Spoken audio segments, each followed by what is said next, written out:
예, 뉴스 탑10이 선정한 6위입니다. IS에 빠진 현역 폭파병.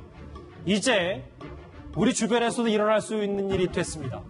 폭파 특기병의 20대 예비역 병사가 이 국제 테러 단체인 IS에 가입한 정황이 포착됐습니다. 그런데 그는 단순히 호기심에서 한 일이라고 말하고 있습니다. 자, 글쎄요, 구정영 소장님. 네. IS와 폭파병, 현역 폭파병, 이 두 단어가 결합되니까 상당히 위험해 보이는. 그렇습니다. 이 유럽에서 있었던 이 테러 중에 상당 부분이 이 IS의 지령을 받은 이 범인들이 그 자행을 하지 않았습니까? 그런데 그런 유사한 이 그 폭파 테러가 우리나라에서도 있을 수 있는 그런 가능성이 있었다. 뭐 이래서 상당히 좀 이렇게 충격을 줬는데요.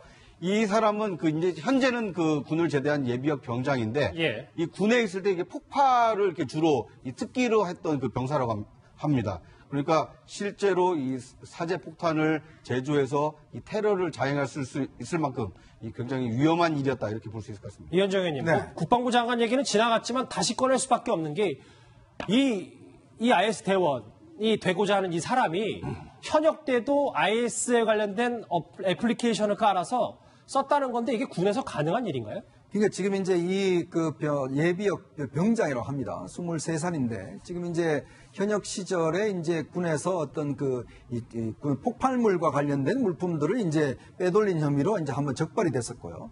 당시에는 뭐 그냥 이거 자체가 군에서 그냥 큰 징계 없이 지나간 것 같아요. 그리고 이제 주로 IS가 이게 모집하는 게 보면 IS가 배포하는 이 앱이 있습니다. 이 예. 앱을 통해서 전 세계적으로 대원들을 모집을 하는데 주로 이제 보면 종교 근본주의자라든지 또 그다음에 이제 인종주의자라든지 또 사회 부적응자들 중심으로 해서 이 모집을 하거든요. 그래서 이제 은밀하게 뭐 예전 같으면 이제 시리아를 가지고 있을 때는 그쪽으로 하지만 지금 같은 경우는 현지에서 어떤 여러 가지 사람들을 엮어줘서 뭐 테러를 한다든지 이런 식으로 이제 활동을 하고 있습니다.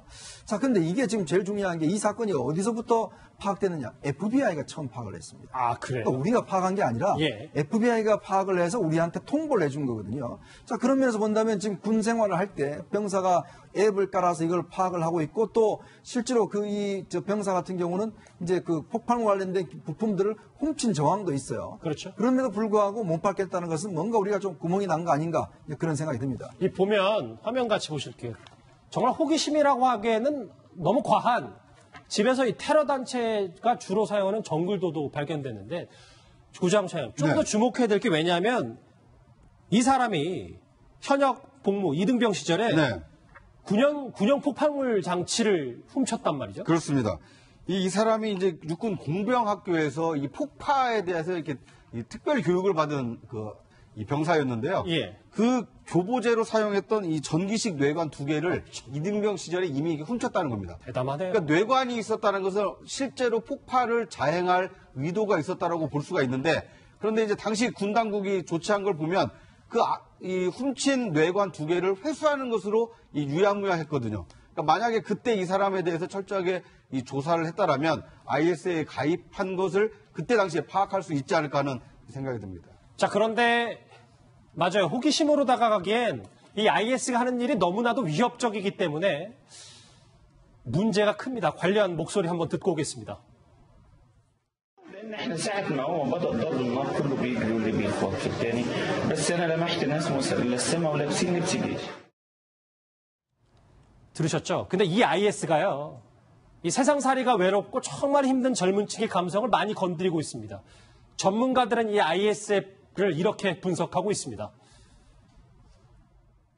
테러로부터 이제 어느 나라도 이제 안전하다고 할 수 없다는 게 IS가 지금 영토가 쇠락하고 과거에 활발했던 이제 그런 전성 시대는 지났습니다만은 IS의 그 폭력적 극단주의 사상은 아직도 좀 많이 남아 있어가지고 현혹되기 쉬운 그 계층의 그런 그 젊은이들 대상으로 해가지고 선전선독 전략을 이렇게 구사하고 있거든요. 이렇게 딱 핀셋으로 찝듯이 이제 포섭을 하는군요. 김정무 실장님. 근데 저 IS가 괴멸됐다는 보도도 한번 제가 들었던 것 같은데 아닌가 봅니다. 일단 영토적으로 이제 괴멸했다고 봐야 되는데 문제는 그 IS 대원들이 자기 나라 본국으로 다 흩어져서 돌아갔기 때문에 오히려 더 위험해진 상태고 그다음에 이제 IS 대원들이 대원들을 포섭을 할 때 처음부터 테러범을 모으는 게 아니라 외롭다. 내가 좀 쓸쓸하다. 그다음에 내가 정말로 이 사회 불만이 많다. 이런 소리를 하면은 그 사람한테 접근해가지고 자료를 주면서 위로도 하고 가끔마다 이제 돈도 보내고 그다음에 이제 안내 책자를 보내가지고 IS에 가입하도록 이렇게 만드는 그런 전략을 쓴다 그럽니다. 그래서 우리나라 우리 젊은이들도 이렇게 보습이 되는 것 같고 과거에 기억하시겠지만은 2015년도에 김군이 있잖아요. 김군이라는 사람이 터키를 통해서 시리아에 들어갔죠. 그래서 그 이후로 어떻게 전사를 했는지 어떤 지금 현재 나타나지 않는데 그 김군이라는 사람도 사실 17세밖에 안 됐습니다만 맞아요. 그 젊은이도 사실 그런 단순한 그런 호기심부터 시작해서 그런 전사가로 이제 바뀌어갔던 그런 전력이 있습니다. 자, 김군의 행방은 아직도 묘연하다고 하는데요. 이 IS에 빠진 현역 폭파병 얘기까지 정리를 해봤습니다.